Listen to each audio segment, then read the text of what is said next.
So is Bitcoin about to crash and burn, or is it getting ready for an absolutely massive surge? Honestly, right now, the experts are totally split. With predictions so far apart, they might as well be talking about two different things. Today, we're going to dive right into this huge debate. I mean, if you just look at the surface, things are looking pretty solid. Bitcoin's up an impressive 12% over the last week, taking back some key price levels and giving people a reason to feel good. But, in crypto, one good week doesn't always tell you the whole story, right? And that really gets us to the big question. Is this rally the real deal, the start of something big, or is it just a little breather before a massive drop? To figure that out, we've got to look at the two completely opposite sides the experts are on. Let's start with the bears. Okay, so on one side, you've got these seasoned analysts who are basically seeing red flags all over the place. They're convinced the market is headed for a major correction, and they think this little price jump we're seeing, total bull trap, where it looks good, sucks in hopeful investors, and then bam, the floor drops out. And their price target? A jaw-dropping $50,000. Just to give you some context, from where we are now, that's a massive 45% drop. So what in the world has got them so bearish? Well, a key voice here is Mike McGlone. He's the senior commodity strategist over at Bloomberg. And he's not just pulling this out of thin air. He argues that Bitcoin is just doing what it typically does. It's a reversion pattern. He thinks it's headed back to its yearly pivot point, which is kind of like a fair value level for the price over the last year. McGlone's whole argument really boils down to three main signals. First off, its close relationship with the S&P 500. Super simple. When the stock market goes up, Bitcoin tends to follow. And when it goes down, well, you get the picture. Second, volatility in the stock market is super low right now. Historically, that can mean everyone's getting a little too comfortable, and it often comes right before risky assets like crypto take a hit.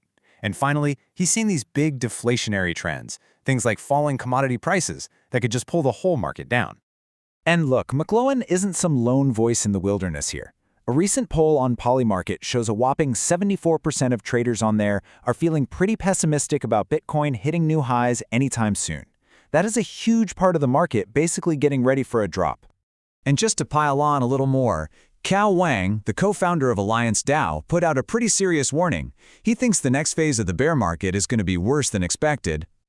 Okay, but now let's just flip this whole thing on its head. Because while the bears are getting their winter coats ready, the bulls are looking at a rocket launch. And you know what? Their arguments are just as convincing.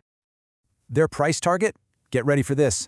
$1.5 million. No, that is not a typo. We're talking beyond optimistic here. This is a vision for a total rewrite of what this asset is, and it's coming from one of the heaviest hitters in tech investing. The main champion for this bull case? None other than Cathie Wood, the CEO of ARK Invest. And her entire argument hinges on one really powerful idea: liquidity. Basically, all the cash that's just sloshing around the financial system looking for a place to go. She's convinced that the tight money situation that's been holding assets down is about to do a complete 180, and in a huge way. So why does she think this flood of cash is on its way? Well, ARK Invest figures that something like $300 billion could pour back into the markets, and it's all because of a major policy shift. They're betting the Federal Reserve is about to stop its quantitative tightening program. That's just a fancy way of saying the Fed will stop pulling money out of the economy. When that happens, or even better, if it reverses, it's like a giant green light for investors to jump back into assets like Bitcoin. Plus, Cathie Wood thinks we're just in a pause, like halfway through the cycle, with a ton of runway left. And hey, just like the bears, the bulls travel in a pack. Cathie Wood is definitely not alone here. You've got Tom Lee from Fundstrat, he's eyeing $250K. Then there's the venture capitalist Chamath Palihapitiya, he's thrown out numbers anywhere from $500K to $1 million. And of course, Raoul Pal, who is constantly talking about strong six-figure prices, all thanks to big institutions finally jumping in. All right, so we've got the bears down at 50,000 and the bulls way up at over $1 million. It kind of feels like you have to pick a team, right? But what if it's not that simple? What if there's a third way to look at this? A view that's optimistic about the long run, but pretty careful about the short term. This more nuanced take is perfectly captured by the legendary trader Peter Brandt. See, he's absolutely a bull when it comes to Bitcoin's long-term future, but in the next few months, he's skeptical, to say the least. And it's such a great reminder that you can believe in where something is going eventually, but still be really careful about the journey to get there. Actually, Brandt just recently tweaked his own forecast.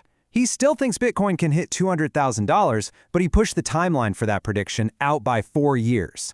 Now, this isn't him giving up on it. This is a veteran trader looking at the world, seeing that the economy has changed, and realizing that sometimes these huge bull runs just take a little more time and patience.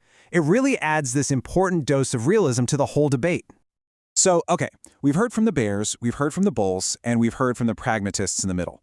So what's the bottom line here? What are the actual forces pulling Bitcoin in these completely opposite directions? It really all comes down to this. The whole bear case is tied to the bigger economy, right? It's about Bitcoin's connection to the stock market, that low volatility that screams risk off, when investors get scared and dump risky stuff, and those broader deflationary trends. The bull case, though, that's all about monetary policy. It's the belief that the Fed is going to loosen things up, unleashing a wave of cash that then gets a turbo boost from all the big institutions getting into the game. So, in the end, the future really is hanging in the balance between these two massive forces. You've got all the warning signs from traditional markets on one side, and on the other, you have the incredible power of a potential shift in central bank policy. The real question for anyone paying attention is simply this: which force is going to win?